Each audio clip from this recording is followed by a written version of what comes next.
Welcome back, guys, gals, and non-binary pals, to another thrilling, chilling, existentializing episode of Dick Rogers' Space Detective. We're a bunch of nerds. That's the Northeast Radio Drama Society, because, as we always say, everywhere is northeast of somewhere. I'm your host, Eleanor Barclay, and with me, as usual, is our sound engineer and lore master, Mike Nutley. Howdy. And since our last episode, I've realized that it's been a while since we've caught potential new listeners up with the whole concept of this podcast. We've been getting so many emails about it. Dozens, even. So the long story short is, Dick Rogers was an old radio show that spanned several decades despite never making it big outside of local markets in Ohio. The little radio show that could. Yeah, that's right. And a few years ago, one of our dear friends and initial founder of this very podcast found an old reel of an episode. Research led us nerds to uncovering episodes, old scripts, and all kinds of things about this little mystery show. The good, the bad, and the weird. And we've packaged it up and reproduced as much as we could to present it to you, the audience. And the reason behind the continuity, or lack thereof, was because the original show was written and produced on an at-will basis. So writers and showrunners were pretty much left to do whatever they wanted with the show. The continuity kind of comes and goes. You'll catch on. Have I covered everything? We got hijacked by a fictional character one time. We don't talk about him.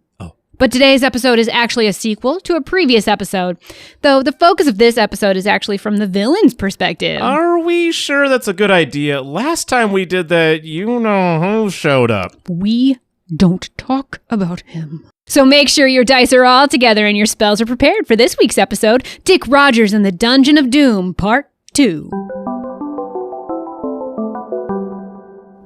Last time on Dick Rogers' Space Detective, Dick was in hot pursuit of dangerous space criminal Drauger McQuarrie. He found himself crash-landed on an underdeveloped planet.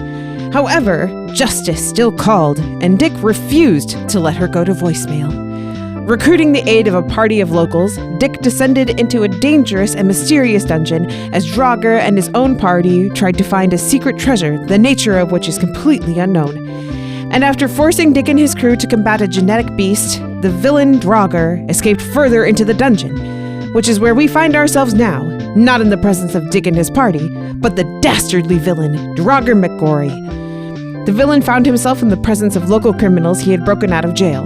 Lucci, the devilish trickster, master of illusion magic, Johann the Beast, a lion of a man whose strength solves his problems, and Leone the Wise, cunning strategist and marksman supreme. Keep moving! Keep moving! We can't risk Rogers and his party catching up to us!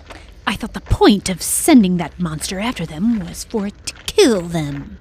If we're lucky, that thing will be the end of Rogers, but I've seen him fight his way out of unwinnable odds before.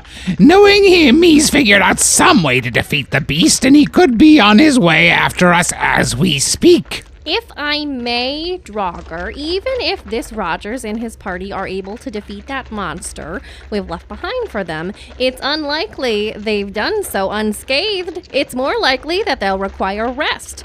If they don't, their spellcaster will be effectively useless. Right. Magic's real here. I forget that. I imagine it's real everywhere.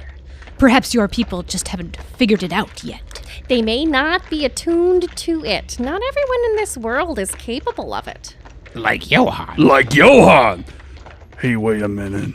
Let's take a second and get our bearings. Where are we? Hard to say. These corridors all look the same. Like some kind of labyrinth. Yeah, and I'm starting to think that's not an accident.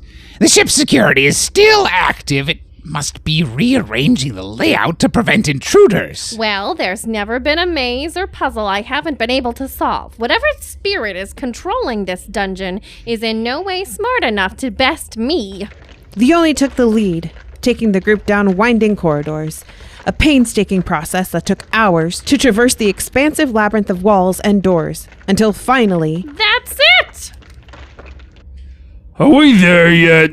Johann tired. Should have just killed Rogers and his party. Johann want to break his spine. Yes, you oaf. I've solved the labyrinth. This door, right here, has to be the exit. I've eliminated all other possibilities. She took one step forward and the floor beneath her opened up, causing her to fall in.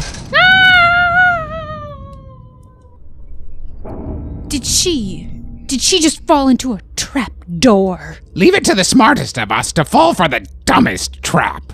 I wonder if she's alive down there. Looks like this hole is deep. I'm sure she's alive. It'd be no fun otherwise. The group turned to see a small floating robot, simple in design. More accurate to call it a floating screen with a crude face animated on it. Who are you? Where is she then? Lucci, can Johan eat this? You're welcome to try, but I doubt your insides would appreciate it. But to answer your other questions, oh my, it's been that long. Terribly sorry for the mess. I don't get guests down here that often. But let's just say it's been a long time. You, my friends, can call me Horace. This is what I've come to call myself these days. I am the artificial intelligence system designated to gift vessel US-2122933829D. Drauger drew his weapon. I don't appreciate you messing with my crew. Well, you're no fun. You can go ahead and smash this vessel. I have dozens more. But if you follow me to the next level, I can show you what I've put together. We don't need your assistance. Come on, we'll find Leonie on our own. You're welcome to try, but I wouldn't recommend going that way. You're just going to get lost further. Did I mention I control everything on this ship, even the configuration of the walls? Sir, with all due respect, I think we've no choice but to follow it. Fine. But if I think you're trying to pull something, it's over for you. I think you don't seem to understand the whole ship AI thing. But either way, this way, you band of ruffians. Let old Horace show you what he's been cooking up. While Horace takes the lead, let's hear a word from our sponsors. Oh, in the hustle and bustle of today's busy society, I just don't have the time to cook a decent meal for my family. Is this you? Too busy between work and your family to cook? Too often. Well, look no further. Today's modern miracle is brought to you by the Zithrax family of products. Zithrax, because we care. But now, introducing the Zithrax Food Cube. Just add hot water and... A 4-course meal. Wow, honey, dinner looks great! Thank you. But it's all thanks to the Zithrax Food Cube. Using micromolecular technology, Zithrax is able to preserve a fully cooked meal. All it takes is heat and hydration, and like magic, you've got yourself a dinner. Zithrax also has the breakfast cube, or, for the busy man on the go, the travel cube. There are so many different kinds of food cube already, and new varieties are always being developed, like the Zithrax dessert cube.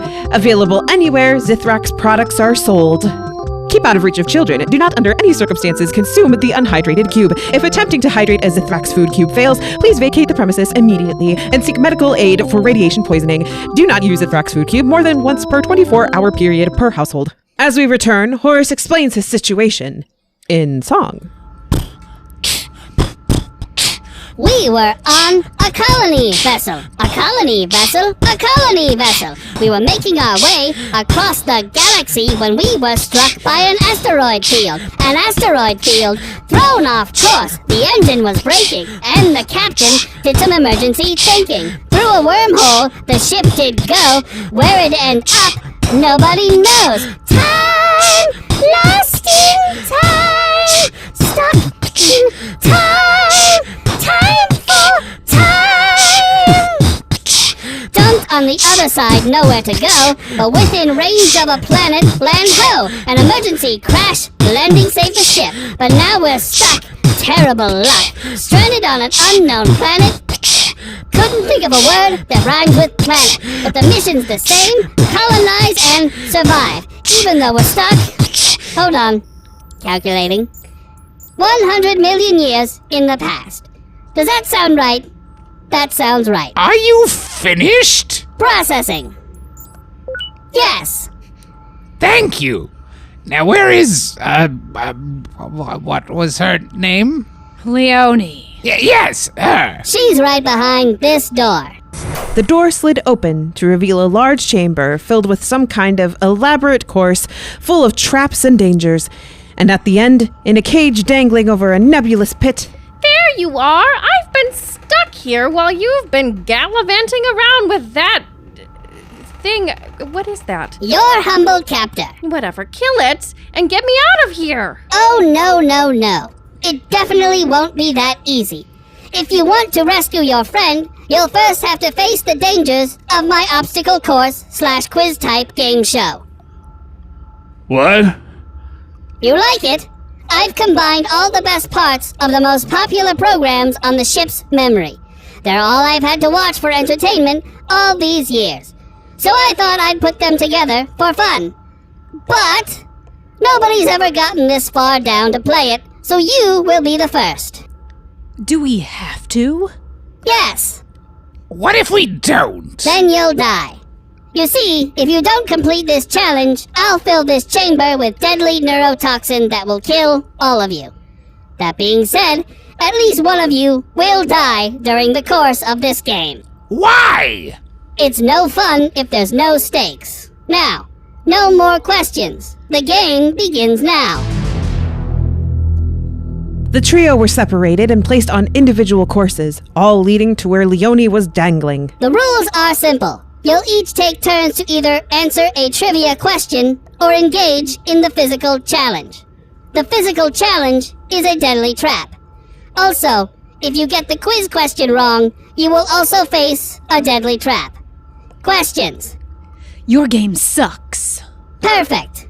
Now, I'm sorry, I don't think I got your name. Drauger. Drimgar, you're first. Question or challenge? Question? In the Dick Rogers Summerween special, who was the twist villain at the end? What? Why is the question about Rogers? What's Summerween? Incorrect. The answer is Captain Puce in the Arboretum with the bear trap. Now, for your trap. The ground beneath Drauger shook, and the platform crumbled as the gigantic jaws of a massive trap broke through the ground, threatening to snap him in half. But before the trap could close in on him, he was able to leap to the next platform. You've survived. Wonderful. Contestant number 2, please state your name. Johan. Jory. Now question or challenge? No, not Jory, me Johan. Johan, we both know you're not smart enough for the question. Just take the challenge. Question. Perfect. Now, what is the name of the 225th element on the periodic table?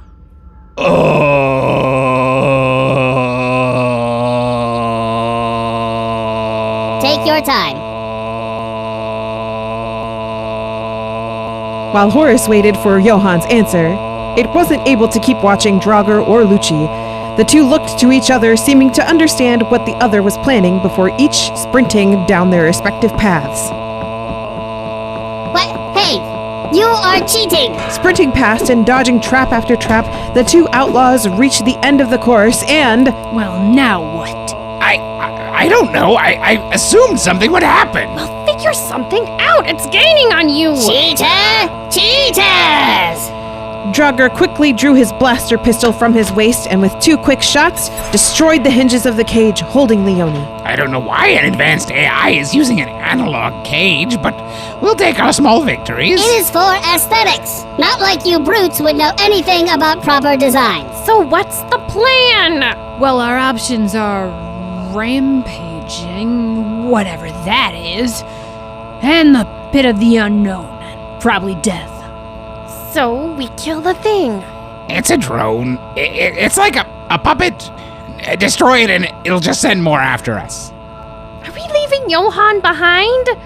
So our only real option is... Looks like we're going to have to jump. With no other options, the remaining trio were forced to jump into the unknown pit beneath them. Who knows what waits beneath? Certain death? Find out after these messages from our sponsors. Introducing the Zithrax brand interactive alarm clock. The new thing you just can't live without. It's out of this world. Listen close and see exactly what it's like to wake up with the Zithrax interactive alarm clock. So, it's like a clock radio? No! It's a reacts to your movements in bed. See? That's the sound of the alarm clock watching you sleep. Observing you as you wake up for the day. That sounds annoying and creepy. But you can customize your alarm sounds. See? So, like a clock. It's not a clock radio. See? It stopped because it saw you get up, and it played a little celebration sound all on its own. No need to physically turn it off yourself. See how convenient that is? Definitely worth the 24-hour surveillance. What? Nothing!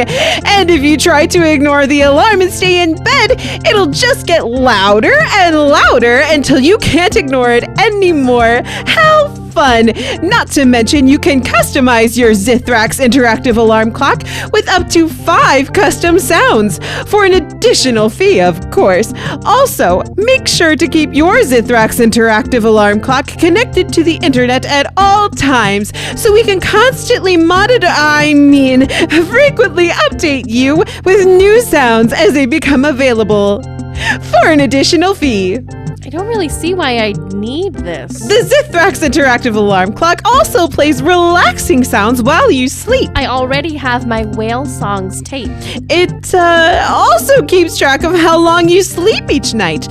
You know, for health reasons. You kids are into that these days, right? Yeah, I don't really need that. And it chimes every hour.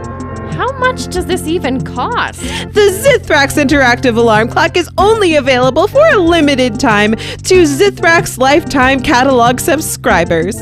And it can be yours for the low price of $100. You're kidding. We are not. No, thank you. Are you sure? We've got plenty of other really great things in the catalog, like a Wi-Fi enabled comforter or an automatic mattress frame.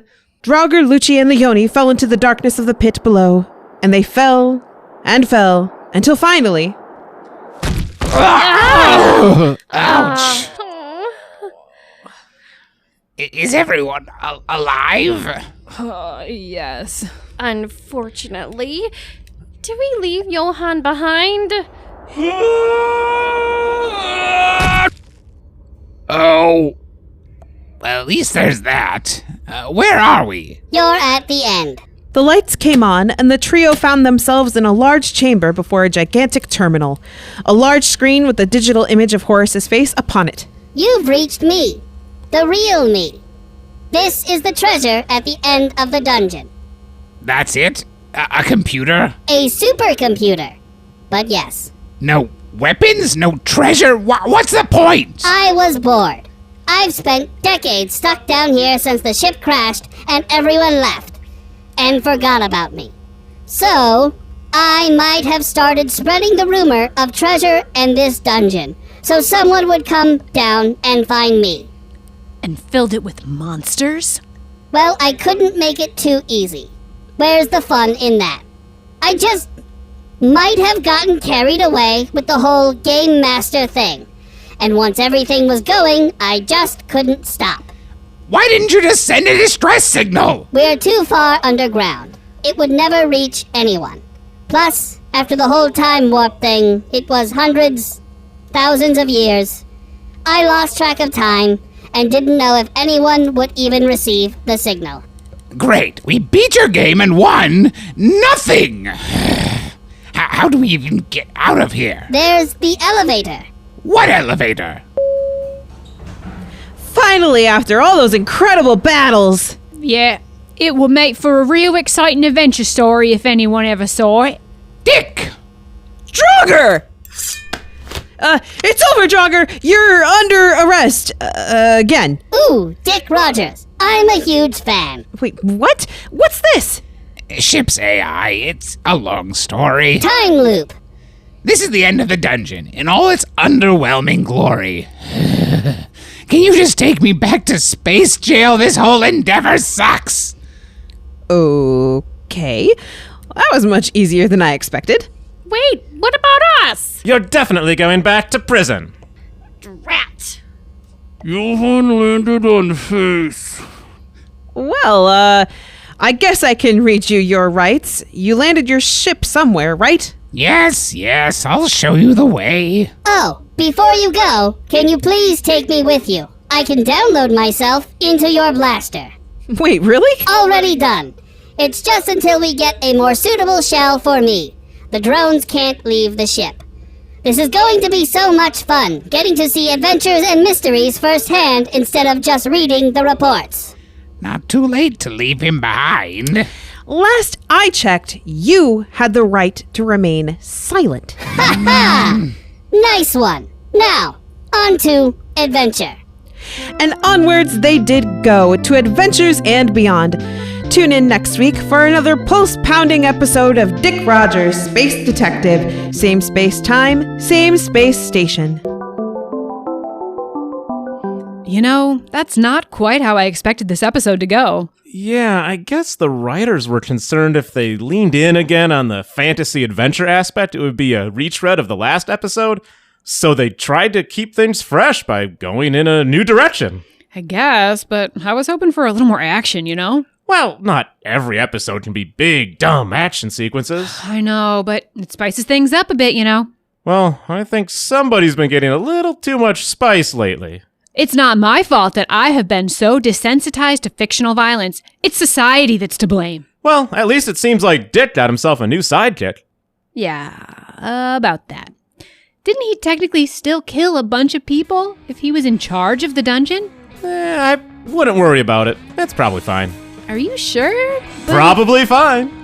Well, if you say so. Hit him with the socials, Mike. We're on Facebook at Dick Rogers Pod, on Instagram at Dick Rogers Space Detective, and we're not on X. And you can join the nerds on Patreon at patreon.com/space_detective. And tune in for your next Dick appointment. Same space time, same space station. Good night, everybody. This episode's nerds are Angela Ventris as Eleanor, Lucci, Mother, and Feck. Michael Storm as Mike Nutley and Iztok. Brittany Stone as narrator and Dick Rogers. Nicholas Johnson as Drauger and husband. Melissa Goranson as Leonie and Person. And Logan Wright as Johan and Horace. Dick Rogers and the Dungeon of Doom 2 was written by Logan Wright. Music by Nicholas Johnson, sound design by Michael Storm, and audio editing by Nicholas Johnson.